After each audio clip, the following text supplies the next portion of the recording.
Hello, welcome back to my channel. In this video, I just kind of want to talk about one book which I have finished, which I finished earlier today. This is it.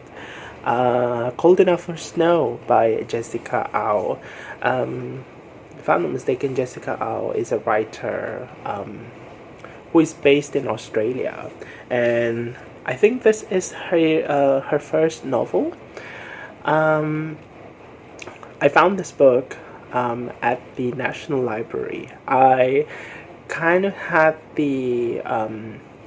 I had the intention of acquiring this book before, but I've not really gotten to that act. But then I found it at the library. I was like, oh yeah, yeah. I was kind of excited. Anyway, I finished it today, and I'm not sure if I would call this a review. Just it's just going to be a rambly, chit-chatty, reflective kind of a video regarding my reading experience of Cold Enough for Snow. So, I had an interesting experience reading this book. For your information, when I was reading this book, my mother was also visiting us in KL.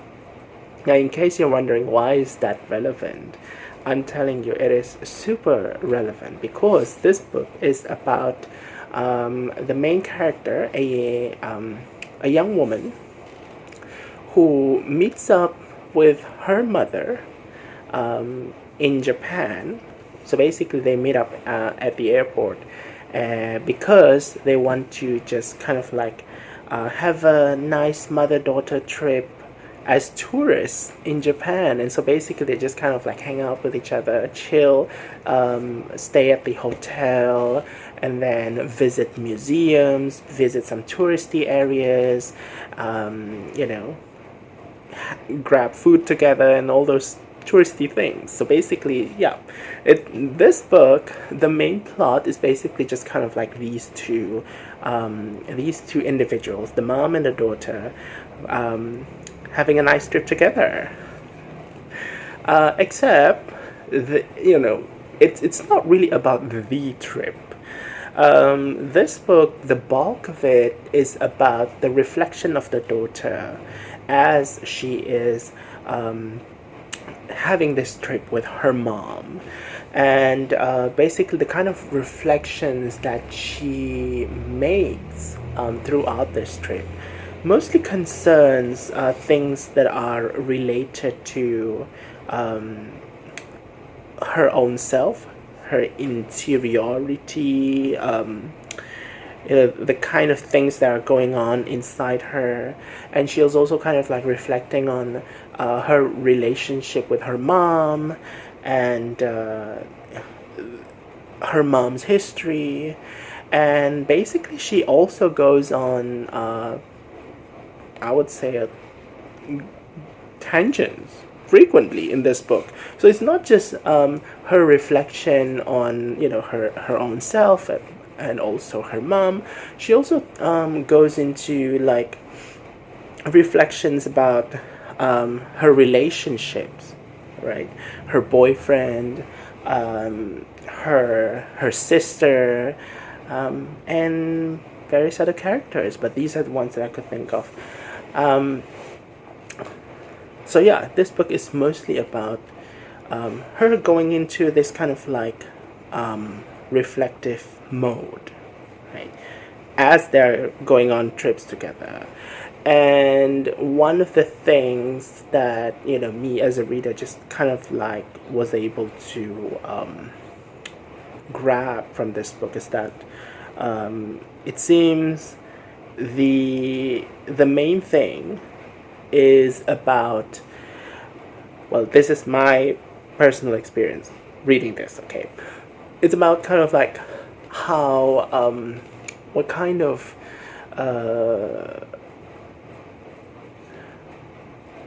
how you think you can understand yourself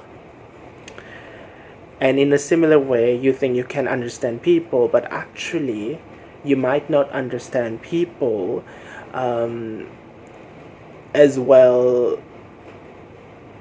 as you think you can or you could.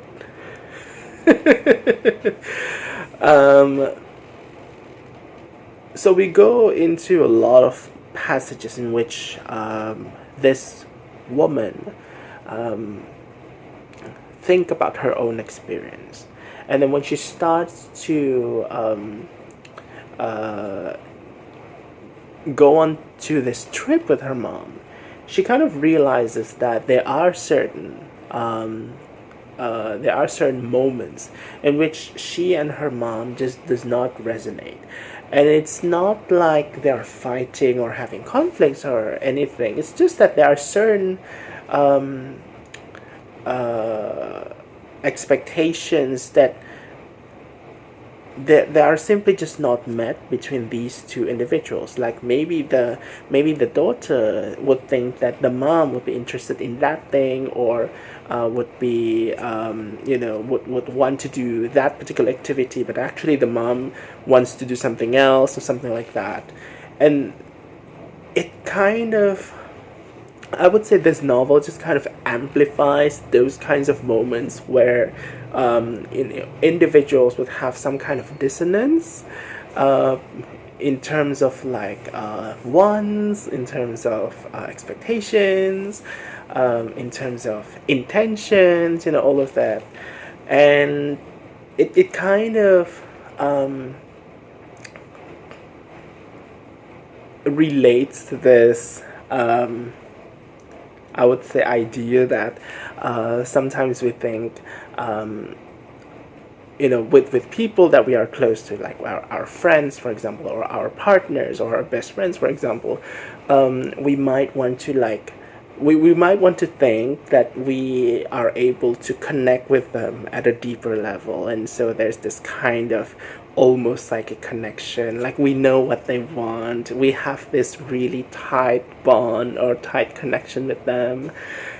And it is like, it is a nice thought to have, but at the same time, there are also moments that we may not necessarily understand each other. And I feel like that is kind of like what this book really talks about. Well, at least from what I saw from this book. This book just kind of like emphasizes on the fact that between individuals, like between, for example, the daughter and the mom, and also this daughter and her sister, for example, or the daughter and her boyfriend, or the daughter with other people, right? There is always this kind of wall that stands between different individuals. And this wall just kind of like prevents people from fully understand each other. And sometimes it's not like this wall is something that appears because of the personal failing of either individuals. It's like this wall, sometimes it's just there, and sometimes you can do something to address this wall, but sometimes there isn't much you can do. It's just there is a wall, but you can still manage to, you can still form some kind of connection despite having this kind of wall or shields between different individuals. And because of how I personally think, because of how this book emphasizes on the existence of that wall, it seems like there is the idea of this wall is kind of like amplified. And so occasionally when I was reading this book, it does feel a little bit depressing because,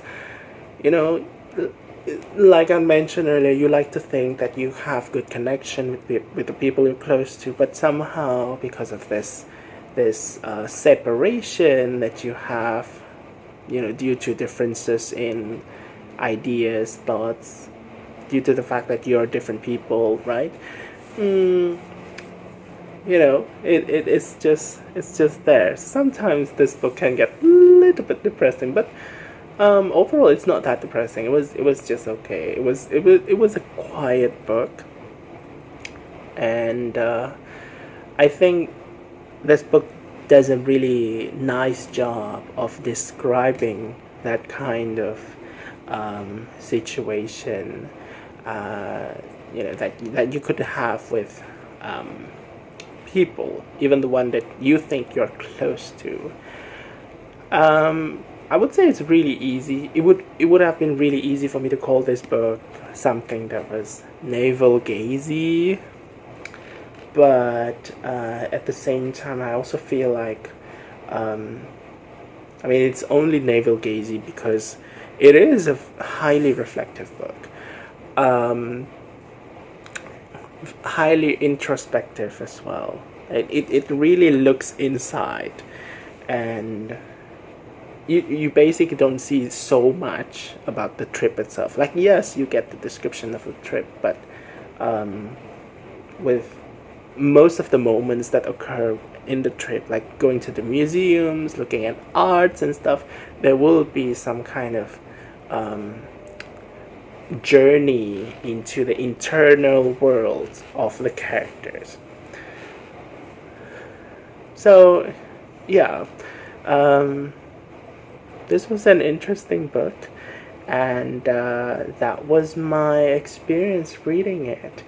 And back to my own personal, like, real world circumstance while I was reading this.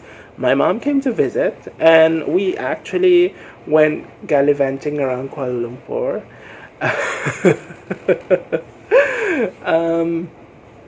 And I actually brought this book with me to read on the train, and I think it kind of felt thematic. Like, I felt like I was reading this book at the right time.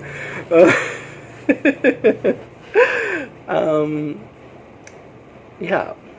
So, interesting reading, and let me know if you're interested in reading this one, and I guess I'll see you again in a different video. Thank you for listening. Bye bye.